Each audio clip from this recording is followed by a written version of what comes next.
மனித வரலாற்றில் மிகப்பெரிய மாற்றங்கள் சில நொடிகளில் நிகழ்ந்திருக்கின்றன. கொலைவெறியோடு புறப்பட்ட ஒரு மனிதர் எப்படி அன்பின் தூதுவராக மாறினார் என்று அதிசயமான கதையை இன்று பார்க்கலாம். இந்த சேனலை சப்ஸ்கிரைப் பண்ணாதவர்கள் சப்ஸ்கிரைப் பண்ணுங்கள், லைக் பண்ணுங்கள். இஸ்லாமிய வரலாற்றில் உமர் ரலியல்லாஹு அவர்களின் மாற்றம் ஒரு திருப்பு முனையாக அமைந்தது. அந்த காலத்தில் உமர் என்றால் அரேபியாவில் அச்சம். 33 வயதான இளம் வீரர், உக்கால் மல்யுத்த மைதானத்தில் தோற்காத வீரர். அவரது உருட்டு விழிகளோ எதிரிகளை நடுங்க வைக்கும். அதைவிட முக்கியமானது, அவர் இஸ்லாத்தின் கடும் எதிரியாக இருந்தார். அவர்களது சொந்த அடிமை பெண்களான பசீனாவை உமர் அவர்கள் கைகள் ஓய்ந்து போகும் அளவிற்கு அடித்தவர்கள். மற்றொரு அடிமை பெண் ஜசின்னீராவை கண்கள் கலங்கி பார்வை பறிபோகும் அளவுக்கு அடித்தவர்கள்.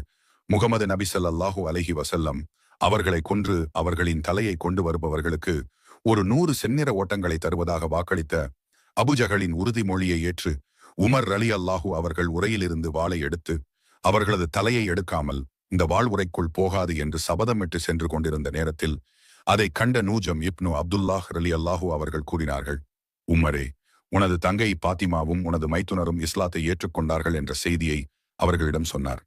அதை கேட்ட உமர் ரலியல்லாஹு அவர்கள் கடும் சினத்தோடு அவர்களின் சகோதரி பாத்திமாவுடைய வீட்டை நோக்கி சென்றார்கள். அங்கே தாழிட்டிருந்த கதவை தள்ளி உள்ளே சென்றார்கள். அப்பொழுது சகோதரியும் மைத்துனரும் குர்ஆன் ஓதிக் கொண்டிருப்பதை பார்த்தவுடன் தனது வாளால் தாக்குவதற்காக முனைந்தார்கள். அப்பொழுது தடுக்க வந்த சகோதரி அவர்களது நெற்றியில் அந்த வாள்பட்டு குருதி வெளியே வந்தது. தன் தங்கையின் நெற்றியில் இருந்து வழிந்த இரத்தத்தை பார்த்து சற்று தளர்ந்தார். அதன் பிறகு, நீங்கள் ஓதினதை எனக்கு காமியுங்கள் என்றார். அதற்கு அவர்களது சகோதரி பாத்திமா அவர்கள் கூறினார்கள், இதை நீங்கள் தொடுவதற்கு உழு எடுக்க வேண்டும் என்று கூறினார்கள். பிறகு உழு எடுத்து சூரத்துல் தாஹா குர்ஆனுடைய வசனங்களை ஓத ஆரம்பித்தார்கள். குறிப்பாக அல்லாஹ் அனைத்தையும் அறிந்தவன், ரகசியத்தை அதைவிட மறைவானதையும் அறிந்தவன் என்ற வசனம் அவரை உலுக்கியது. கொலை வெறியோடு வந்த உமர் அடுத்த கணமே முஹம்மது நபி ஸல்லல்லாஹு அலைஹி வஸல்லம் அவர்களை காண சென்று கொண்டிருந்தார். அப்பொழுது அங்கிருந்த சஹாபாக்கள், உமர் கோபமாக வருகிறார், உமர் உள்ளே வந்துவிட்டார் என்று சொன்ன வண்ணமாக நாயகம் ஸல்லல்லாஹு அலைஹி வஸல்லம் அவர்களிடம் கூறினார்கள். எதற்கும் அஞ்சாத நாயகம் ஸல்லல்லாஹு அலைஹி வஸல்லம் அவர்கள் உமரை உள்ளே வரச் சொல்லுங்கள் என்று கூறினார்கள். பிறகு உமர் ரலியல்லாஹு அவர்கள் பெருமானாரை கண்டவுடன் கட்டித் தழுவி அவர்கள் இருகரம் பிடித்து லா இலாஹ இல்லல்லாஹ் முஹம்மது ரசூலுல்லாஹ் என்ற திருக்கலிமாவை உரக்க கூறினார்.